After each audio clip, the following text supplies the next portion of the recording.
dari Batu Malaka dengan NIM 167. Saya Fira Nur Fadila dengan NIM 156. Selamat menyaksikan. Assalamualaikum warahmatullahi wabarakatuh.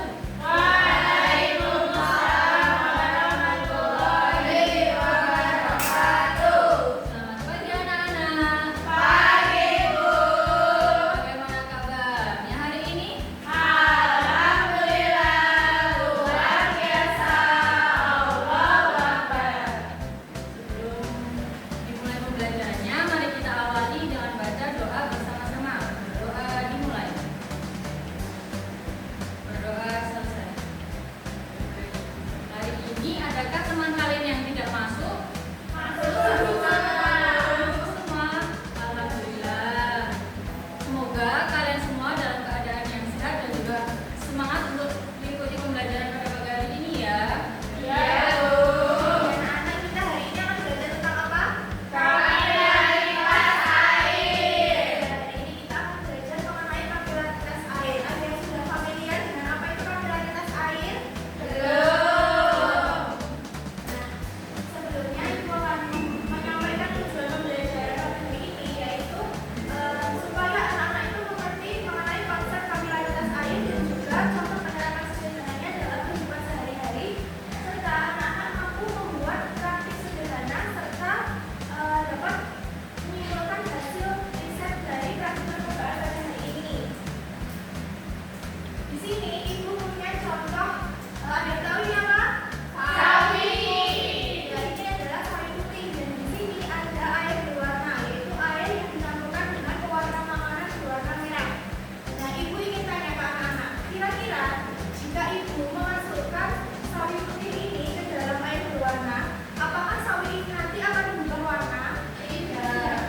biasa, di mana kita belajar bagaimana air itu bisa naik melalui batang sawi karena adanya jaringan silem dan ya. Nah, ini itu adalah bagian penting dari sistem transportasi pada tumbuhan.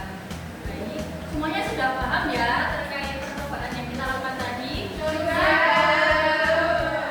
Ibu akan memberikan kalian PR atau pekerjaan rumah. Nah, nanti Ibu minta kalian melakukan percobaan tadi nih, tapi dengan menggunakan bahan yang berbeda, tumbuhan yang berbeda. Kalian bisa menggunakan seledri, selada atau kol ya, jadi bebas. Nah, nanti setelah kalian melakukan percobaan, kalian bisa membuat kesimpulannya, ditulis di kertas dalam bentuk laporan singkat ya. Nanti kalian bisa kumpulkan di pertemuan yang selanjutnya. Baik, apakah ada yang ingin ditanyakan sebelum kita tutup pembelajaran